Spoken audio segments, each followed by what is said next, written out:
Telangana CM Revanth Reddy ఢిల్లీలో బిజీగా గడుపుతున్నారు. నిన్న పలువురు కేంద్ర మంత్రుల్ని కలిసిన ఆయన ఇవాళ కేంద్ర ఆరోగ్య శాఖ మంత్రి జేపీ నడ్డాతో భేటీ అవుతారు. సాయంత్రం హైకమాండ్ పెద్దల్ని కలవనున్నారు. దీంతో పాటు ఇవాళ తెలంగాణ ఎంపీల ప్రమాణ స్వీకారానికి హాజరు కానున్నారు సీఎం. మంత్రివర్గ విస్తరణతో పాటు నామినేటెడ్ పోస్టులపై అధిష్టానంతో చర్చించే అవకాశం ఉంది.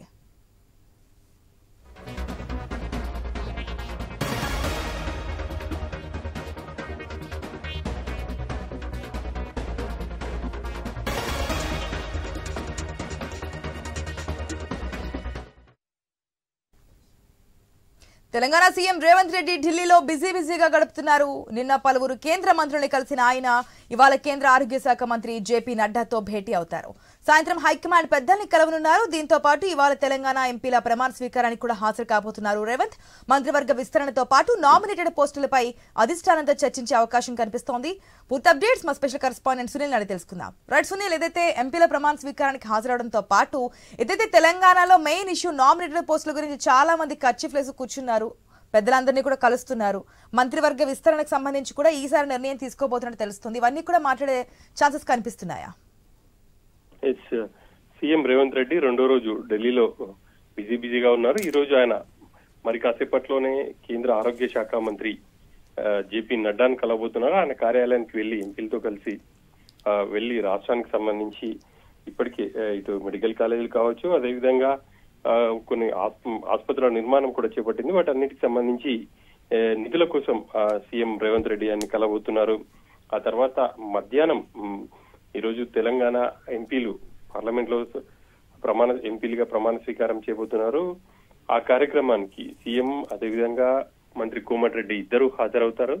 సాయంత్రం సీఎం హైకమాండ్ నేతలను కలవబోతున్నారు. రాత్రి కాంగ్రెస్ అగ్రనేతలను కలిశారు. ఎంపీలతో వెళ్లి ఈ రోజు ఆయన ప్రత్యేకంగా సమావేశం కాబోతున్నారు. కేసీ వేణుగోపాల్, రాహుల్ గాంధీ, అదేవిధంగా మల్లికార్జున ఖర్గేతో ఈ రోజు సాయంత్రం భేటీ అవుతారు. ప్రధానంగా జూలై మొదటి వారంలో కేబినెట్ విస్తరణ ఉండబోతుంది అనేది తెలుస్తుంది.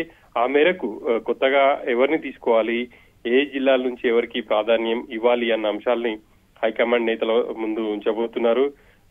ఇటు ఆదిలాబాద్ అదేవిధంగా నిజామాబాద్ ఈ రెండు జిల్లాలకు ఇప్పటి వరకు మంత్రి పదవి దక్కలేదు. ఇంకా మంత్రివర్గంలో 6గురికి అవకాశం ఉంది. అన్ని సామాజిక సమీకరణాలు కావచ్చు, లేకపోతే ఇంకా అన్ని అంశాలను పరిగణలోకి తీసుకుని కొత్త వారికి అవకాశం ఇచ్చే ఛాన్స్ ఉంటుంది.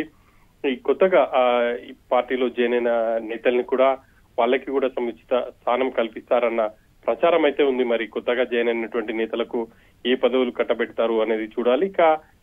ఇంకా కొన్ని పదవులు పార్టీ పరంగా కావచ్చు, అదేవిధంగా భర్తీ చేయాల్సి ఉంది. వాటికి సంబంధించి కూడా చర్చించబోతున్నారు. ఇక రేవంత్ రెడ్డి పిసిసి అధ్యక్షుడిగా కూడా ఉన్నారు.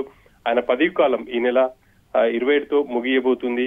కొత్త అధ్యక్షుడు ఎవరనేది ఇప్పుడు కాంగ్రెస్ పార్టీలో తీవ్రమైనటువంటి చర్చకు దారి తీసింది. మరి ఆ అంశం కూడా హైకమాండ్ నేతల వద్ద సీఎం మాట్లాడబోతున్నారు. కొత్త పిసిసి అధ్యక్షుడిని ఎవరిని నియమిస్తారు అనేది చూడాలి. ఇప్పటికే చాలా మంది నేతలు ఇటు కేబినెట్ లో బెర్త్ కోసం కావచ్చు, అదేవిధంగా టీపీసీసీ పదవి కోసం ఢిల్లీలో మకాం వేశారు.